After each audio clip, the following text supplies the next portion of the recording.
Jay should have enough for 14.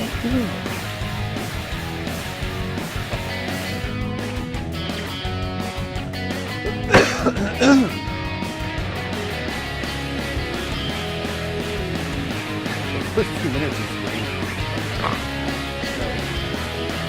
Buffer itself.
Welcome to the show, everyone. Another edition of Grassroots Motorsports Live. I'm JG Pasterjack. You are in a very cool place tonight because we are going to be testing some portable lifts. That's right. Just like a tool that everybody wants, everybody needs.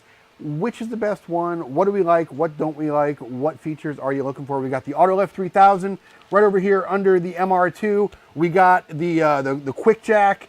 What is it? The BL 5000 SLX over here under the Nissan Leaf.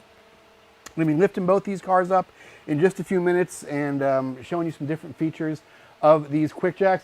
Saying hello to our gang over watching us on YouTube tonight. Cisco, Andrew already checked in over there. If you're watching us on YouTube and you don't subscribe to our channel on YouTube, please, please, please go down and do so. I know literally you hear that from every single talking head, just spewing mouth on YouTube anymore, is please go subscribe to our channel because it matters. Because really,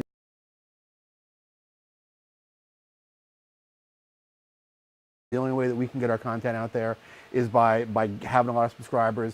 It geometrically increases the amount of exposure of the feed. Our advertisers like that. We like that. And it helps us bring this program to you guys every single week. And if you're watching us over here on Facebook, I see already a lot of our regulars checking in. Scott Loudon, one of our top fans. Ian, one of our top fans. You guys, thanks very much for the likes. And thanks especially for the shares. And also, at the top of every show, we like to thank the people that make this show possible. Talking about the folks from CRC Industries on the web at crcindustries.com. Even better, in a major retailer anywhere near you. I don't care if it's Lowe's or Home Depot or Harbor Freight or O'Reilly, Advanced, Napa Auto Parts. Any of those places you go, you're going to see that CRC stuff. You're going to get a great product when you buy it. You're also going to give a little bit back to this community. And also our friends from Coney Shocks, coney-na.com on the web. They have some great discounts available right now from Coney for the SCCA's Track Night in America program. So if you need a set of shocks for your truck, van, SUV, daily driver, for your autocross car, for your track car, for your road race car, even for your formula car, for your tube frame car, Coney's got them. Also, they will help you get on track with some great discounts for SCCA's Track Night in America program. Got some folks on YouTube saying we got some buffering issues. Yeah, we'll fight through that. We're at the mercy of whatever our internet service is tonight, and we will well, hopefully that will resolve itself. Kevin wants to know what's the name of our YouTube channel. youtube.com/grassrootsmotorsports. Just that easy. All right, we have a bunch of questions coming in already about these products and about what's going on tonight. So we decided that we're not qualified to make all of these decisions. So we decided to bring a professional into the mix. So we invited our friend Jesse Spiker over. Jesse, come on over, say hi. Jesse, a professional mechanic. Welcome. Yeah, I'm trying to shake your hand, man. He's been saying the whole time he's not going to know what to do with his hands the whole time. We'll find stuff. You're doing great. Just leave him right there. Leave him right there all night. We will. That's fine too. You were worried for nothing. Jesse, a professional mechanic at VMP Motorsports down in New Smyrna, making your living turning wrenches. So let's start here. What are the important factors in a lift for you? What as a professional, what do you want from a lift? I'm guessing safety is going to be on. Safety is number one. You don't want to be under a vehicle that's held up by a cinder block or a 2x4. You really want to be able to not get crushed is basically the point. It's got to be functional. It's got to be easy to use. It's got to basically not be a burden. Slide it in, lift the car up, and be able to work on the car. If it's in the way, it's not that great. If it's hard to use, it's, I'd rather just jack it up and put a jack stand under it at that point. So basically safety, functionality, and how well you can actually work on the car. So if I told you that there are products that advertise themselves as portable lifts, what are you thinking there? Are you thinking, okay, that's something that's good for the home hobbyist, or that's something that's good to take to the track? What do you want from a portable lift? It really depends on what you want to use it for. So if you are a hobbyist and you're comfortable with doing brakes, minor suspension work, things like that, you could put it in, get it up in the air. It doesn't matter how mobile it really is, because you're a hobbyist. It's probably going to stay in one spot in your garage. When you're done with it, you're going to pack it up against the wall. As far as a motorsports aspect, you got to be able to move it around. It's got to be able to store in your trailer. You got to be able to pull it out quickly if you're, coming off a hot track into the pits to work on something. So it really depends on the level of use that you're looking out of it. Awesome.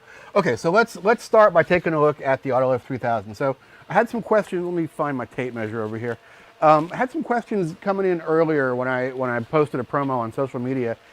A few specs that people want to know about these things, and the first thing people wanted to know was what are some of the clearances involved. So I'm just going to take this layout square, and we're going to see if we can figure out how much ground clearance this thing requires. That appears to be the highest point there. So we've got about 4 3/4 inches from the deck to the highest point on these pads. Now, the Autolift 3000 is built by my people. It's actually from the Czech Republic. It is entirely mechanical. There's no electrical or hydraulic parts anywhere on the unit itself. It does require a power drill to run it. I'll show you how that works in just a minute. But using it, rolling it around, the thing that I like about it, just as somebody who might actually use the thing, is it's light, it's compact, it moves easily, it's on wheels that actually allow you to roll the thing around. It picks up easily, and it can easily be stored against a wall or even hung on the wall. And according to my specs I've written down over here, it will lift 6,600 pounds and will set you back $1,490. So that's kind of real money, but it apparently does a real job. So, professional mechanic, just looking at this thing, what are some of the pluses and minuses you can anticipate before we even try? The one-piece design is nice because as long as it's functioning, you're going to lift the car evenly. You're not going to have uneven lift. Should be easier to balance. The one thing I'm not too excited about, if you look down here at the safety catch. They use a pinch style and a thin wall tube. Again, safety is our #1 concern here. Obviously, this has passed some sort of safety inspection, so they're pretty confident in it. I don't know how confident I am in it. Other than that, you got a nice large pad for good contact area, so you're not really squeezing on the pinch welds in one focus point. So it spreads the contact area out. Seems pretty adjustable. Yeah, the width is adjustable. Yes. Goes from 51 to 65 inches wide. And to adjust it, basically, you're going to move some shims back and forth on these slider bolts here. Okay. So let's give it a shot here. Let's slide it under the car. It actually rolls really, really easily. I will line you up on the other side there. Come to me just a little bit more. Actually, that's pretty good. I'm going to go back. Let's go back about 4 inches, Jesse. That's pretty good right there. That's about where I found the balance point earlier in testing. Cool. So as we mentioned before, this is an entirely mechanical lift. Jesse's going to grab a 110 volt power drill there. Half-inch adapter. Half-inch adapter in the end. And let's do it.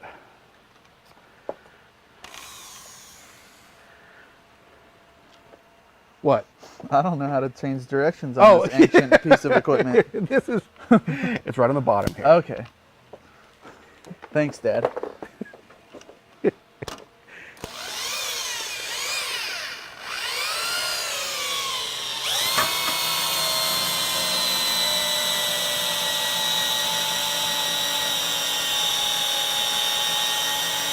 All right, hold it there for a second.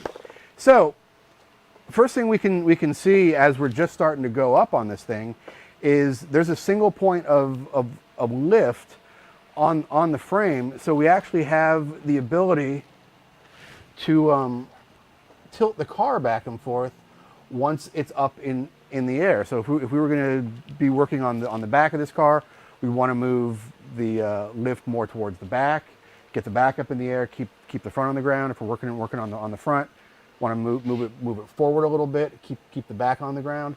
But it is a tilting lift, which has some appeal to me as somebody that might want to use the thing. I was thinking, for example, like I would love to be able to pressure wash the underside of a car once in a while.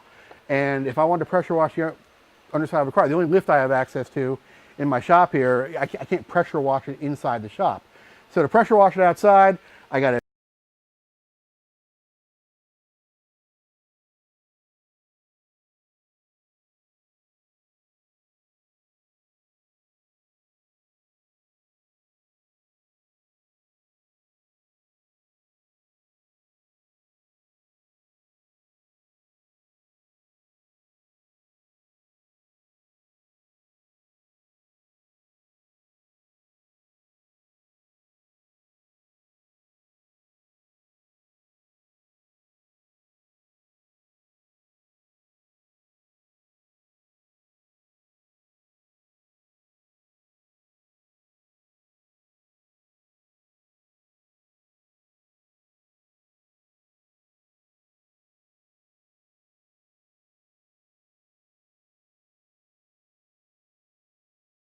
jack the car up, put it on stands, get the pressure washer under there. With this, I can just take it out, boom, slide under, lift the car up, tilt the thing back and forth, pressure wash underneath it.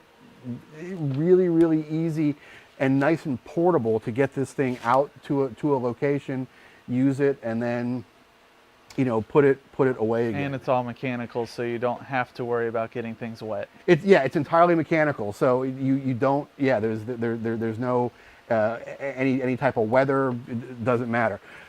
Take it up a little bit higher.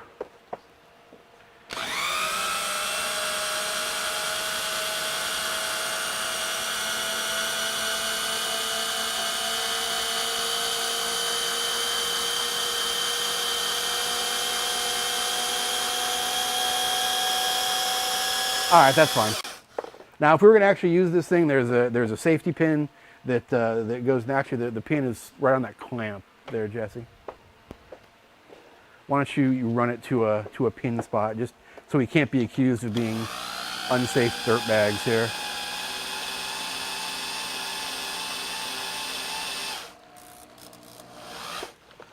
And again, the safety of this is resting entirely on this clamp. So the shear rating would be interesting to know. Now, actually, that's a safety. That's a pin that I had. Okay. So, and there is. I should let you guys know. This comes with a stand that you can put under either the front or the back of the car, which is a hard stop positive stand that keeps the car from tilting. But you see, if you come close to the balance point, it doesn't take much to tilt the car. So once you kind of know where your balance point is, I can see that being a fairly useful thing. It could. My only concern is because of the construction.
Of this lift, it's a one-piece solid item that goes entirely under the length of the car.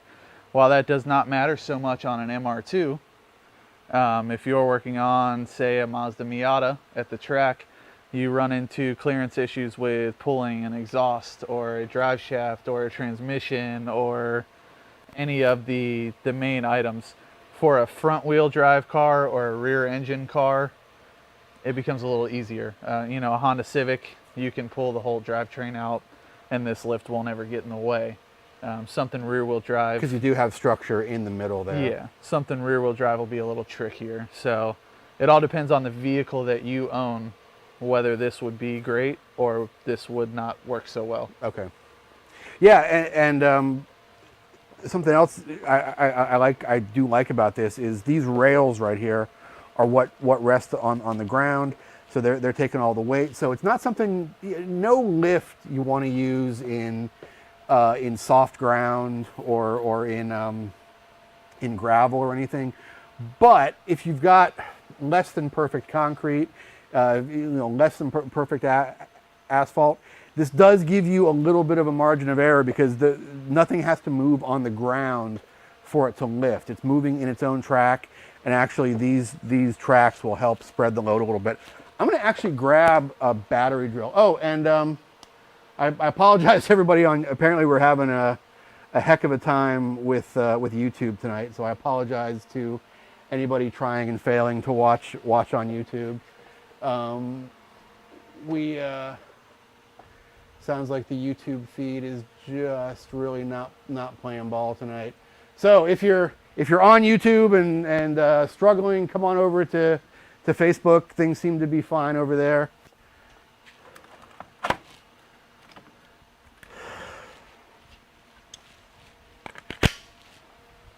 So let's see if it works with a battery drill. According to the instructions, it needs 25 foot-pounds of torque to work properly, and I'm imagining that's going to depend specifically on how much car you're lifting. But see if you make it. Pull the safety pin, Jesse.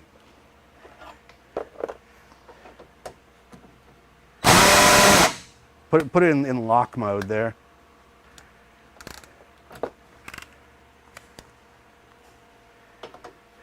All right. It'll go. That's not horrible, actually. It'll do yeah, it. that's now I don't know how many lifts you would get out of that. That I'm pretty fond of that DeWalt stuff though. It actually like it's so good that I've stopped taking the battery charger to events with me and just take a couple extra batteries.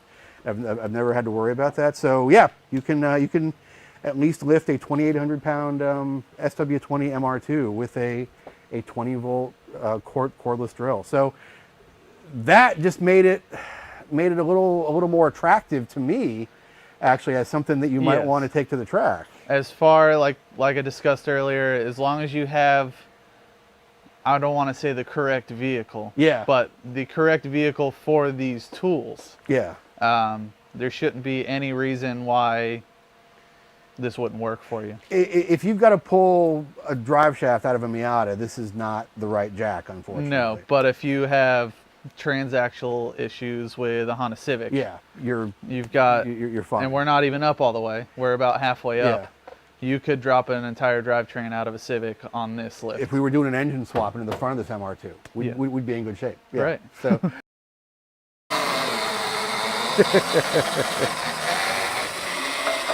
Couple of kind words for the MR2. Yeah, I'll give a shout out to our friends at Prime MR2 up in New Jersey.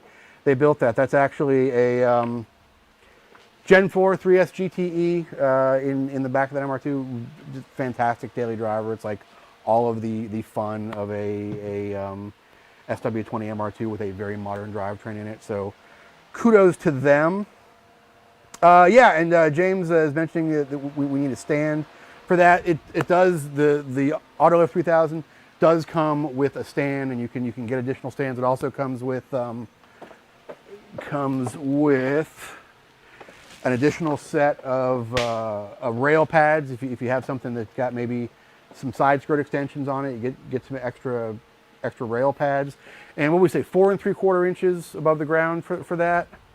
Something like that. Yeah, so that's what you're looking at for ground clearance on that, and then anything else you're gonna have to ramp it.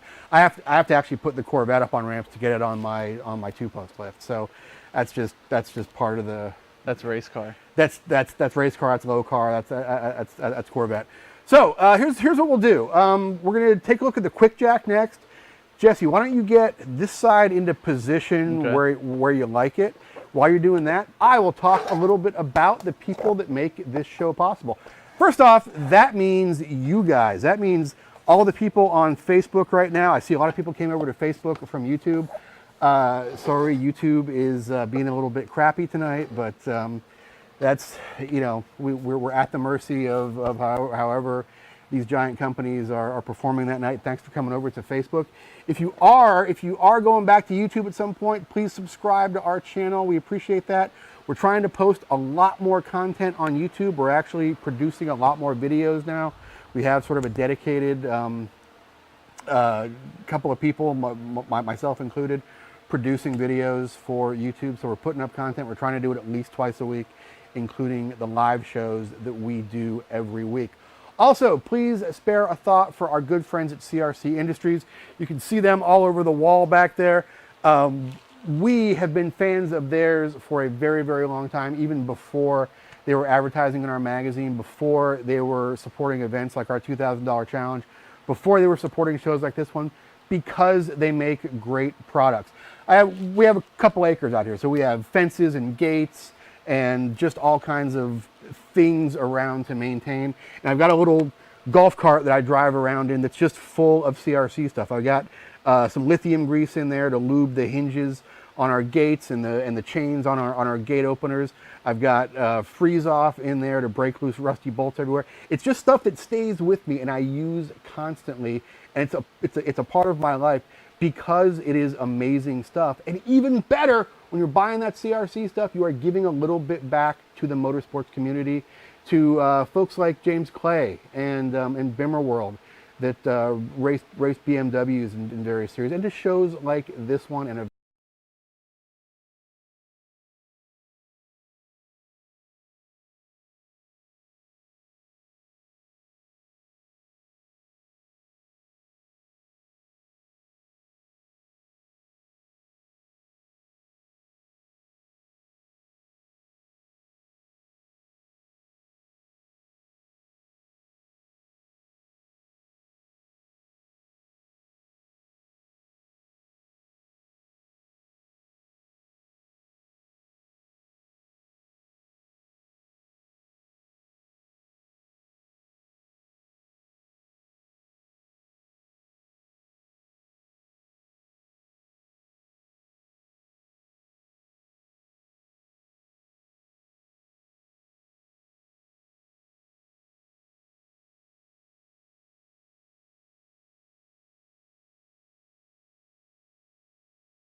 events like our $2,000 challenge.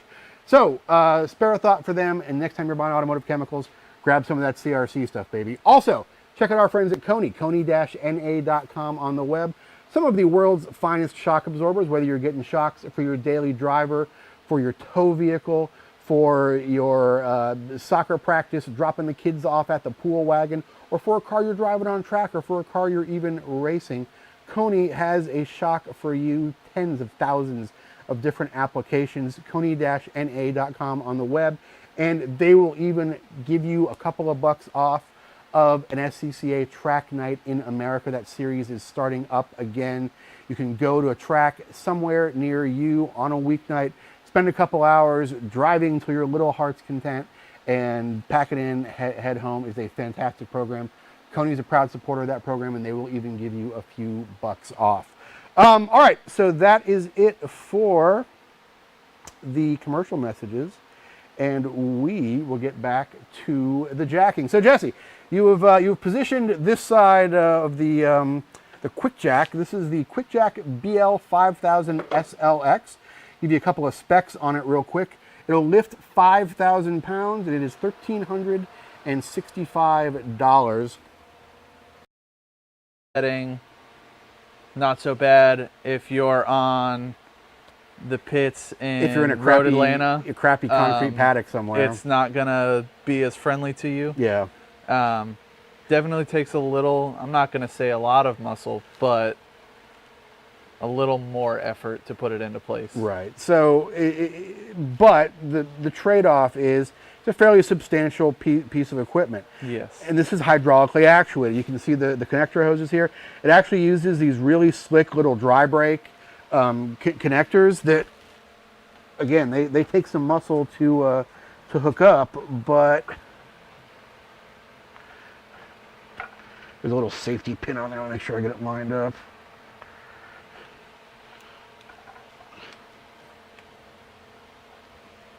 They connect and disconnect entirely toollessly, and without losing pressure. So it's a really neat little quick release system.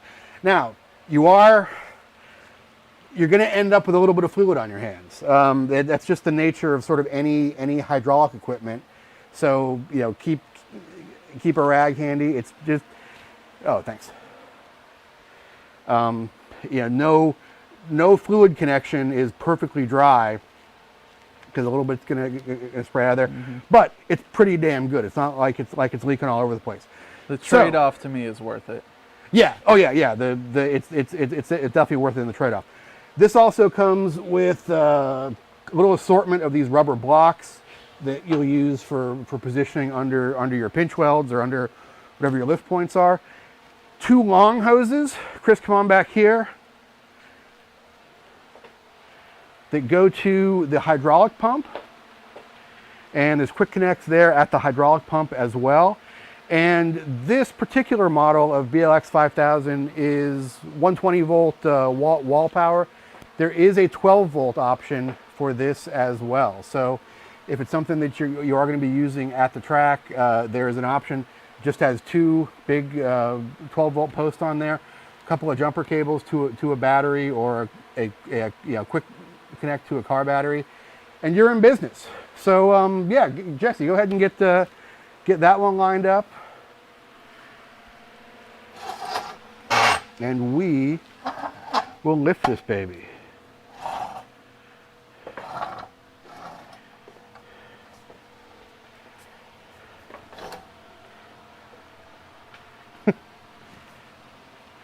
All right, good to go. Yeah, and Dave Zahana reminds us that anytime you're jacking, you want to keep a rag handy to wipe off any residue. Yeah, Jesse, you're married. Has your wife bought you special towels yet? I have a whole laundry room full of them. Yeah. Okay, I'll let you do the honors. Here is the master command button here. Conveniently labeled. Yeah, conveniently labeled with up and down. All right. So wait till Chris is in position for the glory shot here. Is there an on switch? It's plugged in. Yeah, it's just.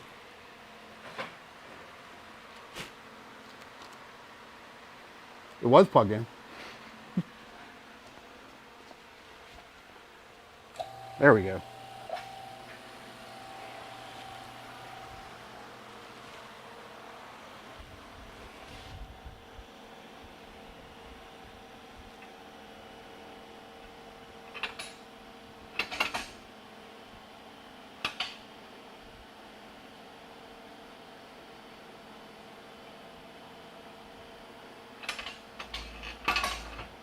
All right, there's maximum lift height, and Jesse, bring it down a little bit so it rests on the safeties there.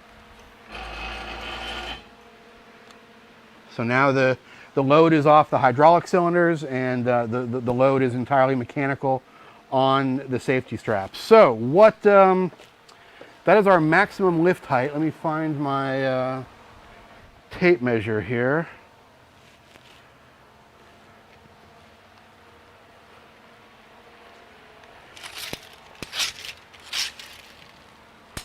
So what do we got? We got about 18 inches to the bottom of the, about 19 inches to the bottom of the car. Now I'm stuck. So that's plenty enough room to get a body under there. If you're pulling a motor out of there, you're gonna be close though, depending on Pulling a what motor you're will be pulling close. out of there. Driveline work significantly easier on a BMW, Miata, BRZ. Some of the more popular track cars. I could pull a Miata driveline out on this easy. Yeah. I could do a clutch and a BRZ on this easy. Again, it's all a matter of, do you have people with you to help you move it into place? Or do you want to fight with it on Road Atlanta's nice paddock that they have? But overall, safety catches I'm very impressed with.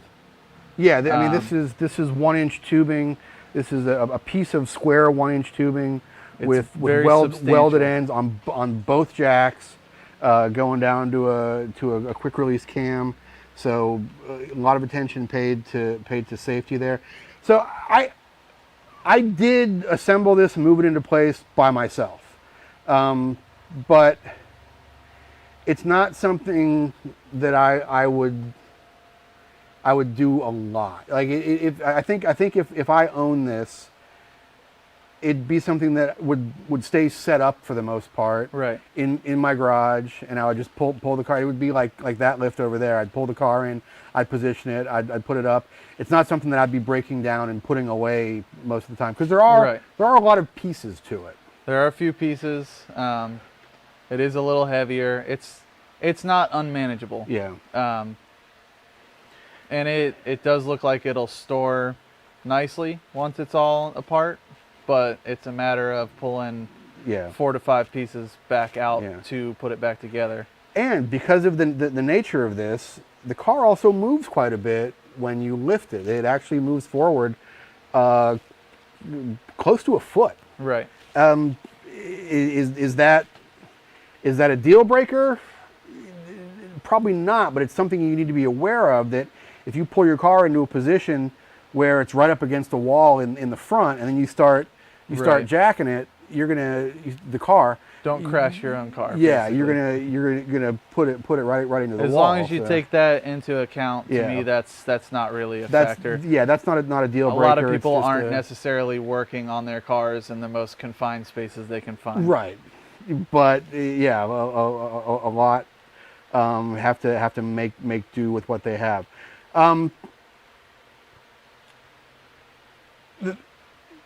This is something that I would not feel weird about leaving the car up on for an extended period of time. If I was doing brake work, if I was doing suspension work, not at all. I wouldn't feel weird. That one I wouldn't feel weird about it either. But this seems like a more stable long-term platform to me. Yes, because this really has 2 safeties. You have the hydraulic system, and you have the lock. Yeah. So there's really 2 things working for you at this point when it's fully up and resting on the lock.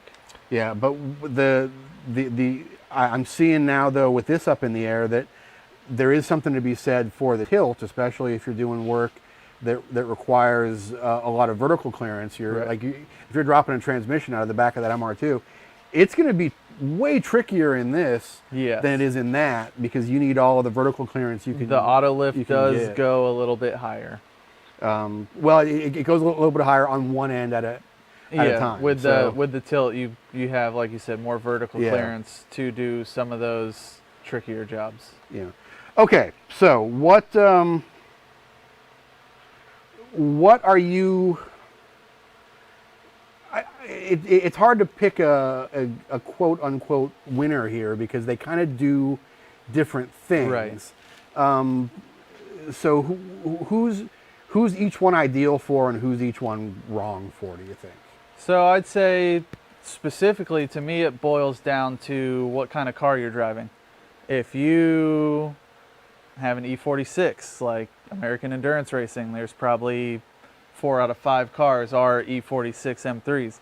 I would expect to see a lot of these out there because you have a drive shaft, you have stuff in the middle of the car that you need access exhaust to pull drive shaft. I mean, if you got to slam a clutch in real quick or really do anything to the drive line, this is your ticket. However, if you are racing your Honda Civic at an autocross and you just want to knock something out real quick before the heat's over, the Autolift slides into place with one person. You could theoretically bring it to the track on a roof rack and slide it into place, do whatever you need to do, slide it back out, and you're good to go. And on a front wheel drive car like that, you've got a lot of clearance to do something. On something like a 1993 Volkswagen Fox, the Autolift 3000 gives me a lot of clearance because of the wacky design of that longitudinal mounted front wheel drive car. And that's real easy to toss around because it's sub 2,000 pound car. So, Justin just made a good point too. Once this one is up and on the safeties, you can disconnect these dry brakes from the hoses, move this other stuff out of the way, and be able to roll other jacks around much easier. At this point, you've got glorified jack stands. Yeah, exactly. Self-lifting jack stands. Yeah, I think for me, I like you making the point about what kind of car you drive. I think from my perspective, there's something to be said too for what you plan to do with it. So I've got access to a 2-post lift, so this wouldn't really serve my needs. The Autolift, however, really intrigues me from being able to take a car outside, get it up in the air, like I said, to pressure wash underneath, to do stuff that I don't necessarily want to do in here, stuff that it's much more portable. I'm gonna probably use that in more places geographically Right. than I ever would this. If I only had to have one of them, if I just had a garage, had to pick between the two of them, and it was the only thing I would have, probably I think this one is going to give you more versatility. Yeah, for somebody, not naming any names such as myself, who likes to work on cars, who bought a house with no garage. Right. I only have a carport to work in, and I drive a Subaru. So there's a lot of stuff underneath that I need to get to. For me personally, this works. The Autolift does not work for my needs. Yeah.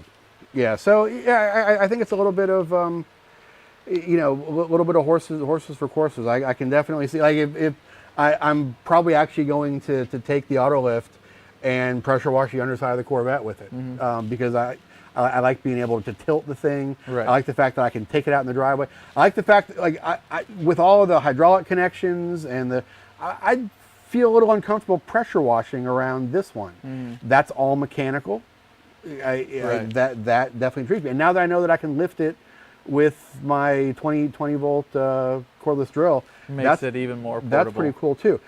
So while we have this thing up on the, let's deal with a couple of questions here. First off, yeah, I apologize to the YouTube gang tonight. I guess you guys are getting hosed on signal. We're sorry about that. I'm glad a lot of folks came over to Facebook to watch.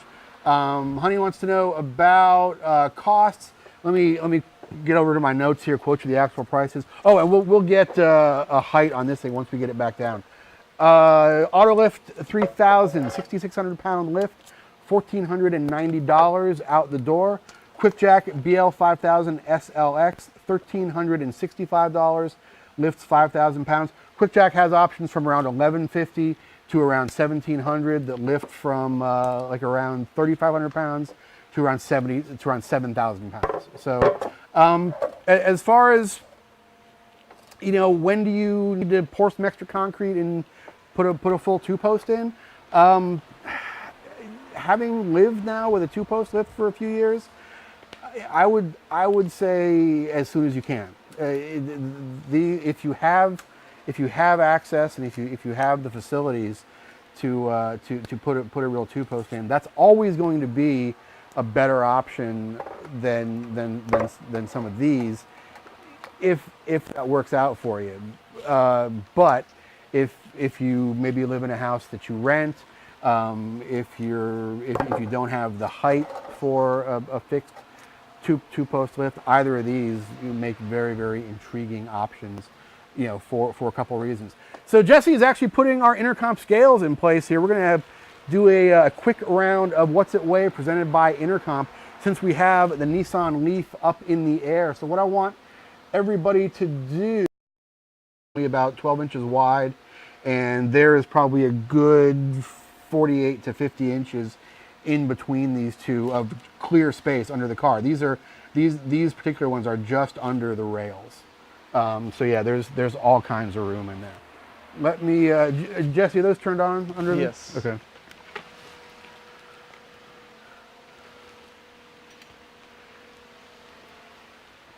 All right, so for you guys who've never played, Greg from GT Motorsports in Lynchburg is checking in. Thank you very much. For you folks who have never played What's It Weigh, presented by Intercomp, here are the rules. First off, I need to zero our Intercomp Quickweigh SW650 wireless scales. They are zeroed. We will lower this Nissan Leaf down onto those scales. You, the viewing audience, will guess the weight of the Nissan Leaf. Whoever comes closest without going over is going to win fabulous prizes from the GRM Prizeosaurus Rex. So, did you take it off the safeties there? Yes. Let's show folks how that works, because those are actually pretty nice. But let's put it back on the safeties. Okay. Right. Yeah. Actually, yeah. I mean, literally, all you do is take the load off of the lift, and then lift up on that, and let that cam settle down, and the safeties are off. It'll come all the way down at this point. So I want to see those guesses. This is a 2015 Nissan Leaf S. It is the base model basically. There's about 3 3/4 of a tank of electricity in it. And aside from that, not much else. I got my garage door opener, an iPad connector, and a towel. And that's pretty much it. So we, I'll see some guesses. So Alan's guessing 39.50, 30. Oh, I see a lot of people stepping on each other here. Ian guessed 39.50. Matt comes in with 39.55, or Alan does. 37.40 for Jonathan. 34.49 for Scott. 36.81 for Peter. Guys, Jesse, Chris, any guesses? We actually didn't do this one in advance. You were over 4,000 pounds, I think. I weren't cheated you? though. I looked at the sticker. Yeah, well, you looked at the placard, but I think that placard's high. So yeah, I don't even know. I'm guessing. Yeah, I think you guys are pretty close. That are guessing in the 36 to 39 range. So let's drop her down. Oh.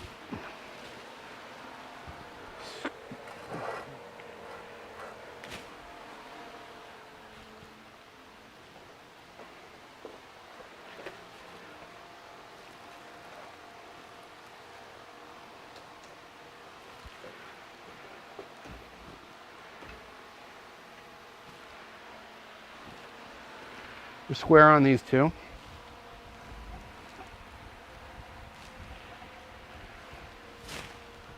Okay, here we go.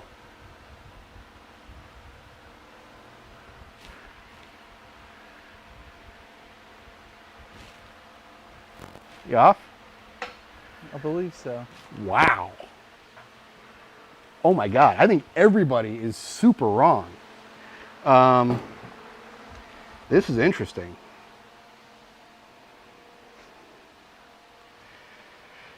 Let's go down some more of our guesses. Yeah, Justin says 40.77, 37.51. Scott says I keep towels everywhere. So when you have parrots, you actually do keep towels everywhere. Yes, it's a thing. Everybody is in the 36, 37. Eric 33.41. I saw, who did I see here earlier? 36.69. Somebody lowballed it. Somebody was like under 3,000 pounds trying to $1 at 35.12.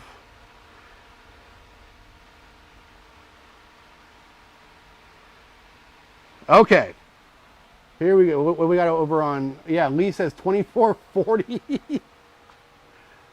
See a lot of folks lowballing it. Okay, the weight. Here we go. No more guesses. Cutting everybody off. And this, we didn't do this before, and so you're on the honor system to decide who wins on YouTube and Facebook. You guys can discuss it among yourself. 3,200, right? And 59 pounds, 32.59 for this Nissan Leaf. And because of those batteries, 3260, so it's right between 3259 and 3260. Because of those batteries in the back, surprisingly well balanced from front to rear. I am pretty impressed. Let's see, with this Quickway scales, we can turn those two rears off. We can see that we only have 57.5% of weight on the front axles, which for a front-wheel drive car, you know, not too bad.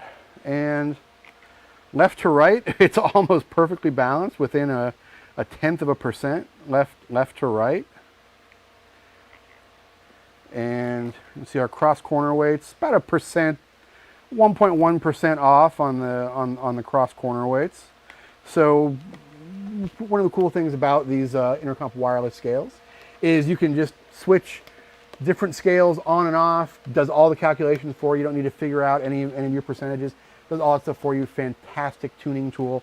And 32, yeah, David says the scales are wrong. 3,260 pounds, this baby. So now that this is down on the ground, let us get some clearance issues. Are those down all the way, Jesse? Yes.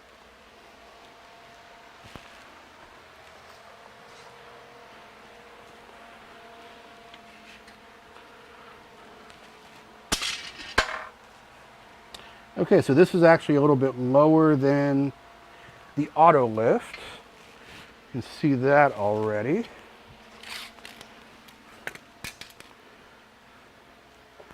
Wow, a little over 2.5 inches. So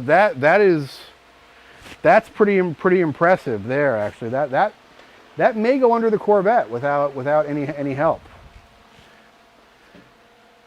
And it does come with different blocks to use. Yeah, it comes with an assortment of different size blocks. It came with those tall ones, these short ones, and you can there's a bunch of different options on their website. You can actually get ones that are grooved for the for the pinch welds.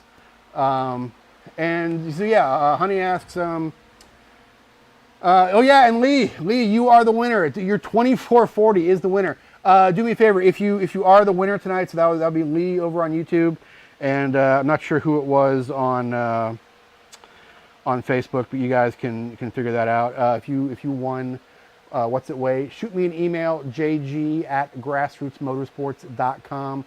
Send me your mailing address, and we'll get some fabulous prizes out to you right away. So yeah, 2.5, 2 3/4 inches of ground clearance with this. That's pretty impressive. Honey asked if you can use 2x4s or something as spacers with these lifts to get more height and clearance. Yeah, you could. The Autolift 3000 actually comes with a set of rail spacers.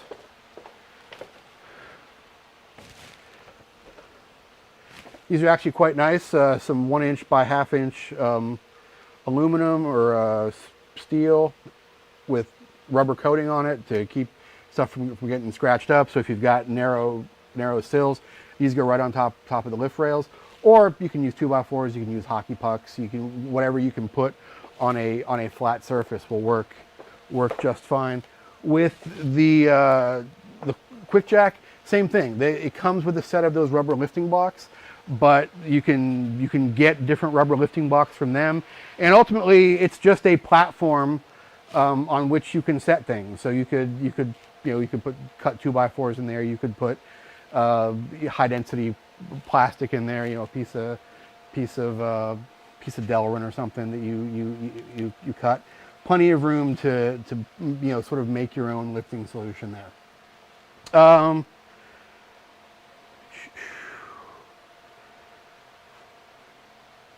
right, I'm hearing that Scott Blue was our Facebook winner.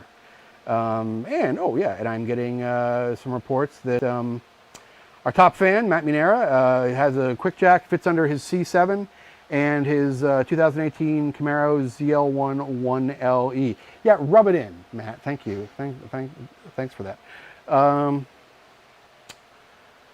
So yeah, so who is super impressed that Leaf only weighs 3260. I was shocked. Our professional mechanic, I think, was shocked as well.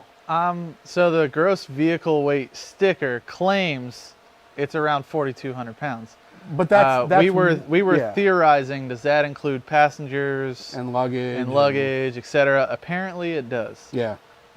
Very shocking. Yeah. So yeah, pretty cool. Folks, thank you very, very much for watching tonight. We're going to cut this video down into a shorter, more digestible piece for you. I apologize to all of our YouTube fans tonight. We're having some stream issues on YouTube, completely out of our control. I'm glad everybody came over to Facebook to watch it, but thanks very much for doing that. Next week, I've waited the entire show to drop this little gem on you, but next week I am going to the US media launch of the Toyota Supra, and I know that is a car that you will want to know more about, because it is certainly a car that I want to know about. And before you post your BMW jokes in the chat, get it out of your system, whatever. We'll talk about it next week. So here's how that is going to work. I am going to be with Toyota on Wednesday at a race facility near Washington, D.C. I can only assume they mean Summit Point, unless a new one is opened up there that I'm not aware of. We are on track until about 5 p.m. My plan is to do a live show at a regular time around 9 p.m. on Wednesday, with footage and photos, interviews with Toyota people, and footage of the car, technical specs that evening. That's going to depend on the type of Wi-Fi signal we have at the hotel to broadcast from. It's most likely going to be a Facebook-only show that'll go up on YouTube afterwards, just because when we're doing remotes like that, we don't really have the capacity to do dual streams. But that's the plan. If the hotel has crappy Wi-Fi, if we can't broadcast from there, we'll let you know as soon as we know, and then we'll probably do the show Thursday night after I get home with the same info. So that is going to be next week. And if you want to know exactly what night that's happening, since this is a show that we don't know, hey, is it going to happen Wednesday? Do we have a good enough signal? Do we have all of our materials together? Is it going to happen Thursday once we get home? We don't know. If you text GRM Live, GRMLIVE, to 31996, you will get text updates about show schedule, about guests, about what is going on that week. We don't sell that list to anybody. No commercial messages coming through. Just updates on the show and cool stuff going on with Grassroots Motorsports Live. So that's GRM Live, GRMLIVE, to 31996. So Supra is next week. Here's the catch on Supra. Driving impressions are embargoed until, I believe, the following Monday. So I can talk about technical specs of the car. I can show you interviews with Toyota people. I can show you footage of the cars. Hopefully I can show you some in-car footage from the car driving on track and whatever driving events they have set up for us there. I cannot give you specific driving impressions of the car until the following week. The companies do that. They ask journalists to do that as a courtesy, so nobody can, there's different waves of journalists coming in. Everybody gets to drive the car at a different time. So as a courtesy to respect each other in the industry, all the driving impressions are embargoed until the following week. Anything else you want to know about the car, though, you can ask me. I will tell you. Just don't ask me how it drove. Maybe from my facial expressions or body language, you'll be able to ascertain a few things. But this is essentially like the first round of Avengers reviews that you saw, where people couldn't really say anything about it. They just said it was a movie and there were people doing things and it was amazing. I can't tell you anything until everybody gets over their spoiler phobia. So that's going to be next week. But we will have the Supra info next week. Yeah, I've already been offered to come and use somebody's Wi-Fi around DC. So yeah, Dave, but maybe we will take you up on that offer. All right, folks, we got to get out of here. Thank you very much for joining us tonight. I'm JG Pasterjack. This is Grassroots Motorsports Live, presented by CRC Industries. If you like the show, please like us on Facebook. Please subscribe to our channel on YouTube. Please share the video and please tell your friends the great and amazing things we're doing here every week live for you guys. Thanks very much to Jesse Spiker for coming and hanging out with us, giving his opinions on these products. Thanks to Chris behind the camera. Thanks to Colin working social media for us tonight. Shout out to Autolift 3000 and Quickjack for a couple of very clever, very cool products. We'll see you again next week, everybody. Good night.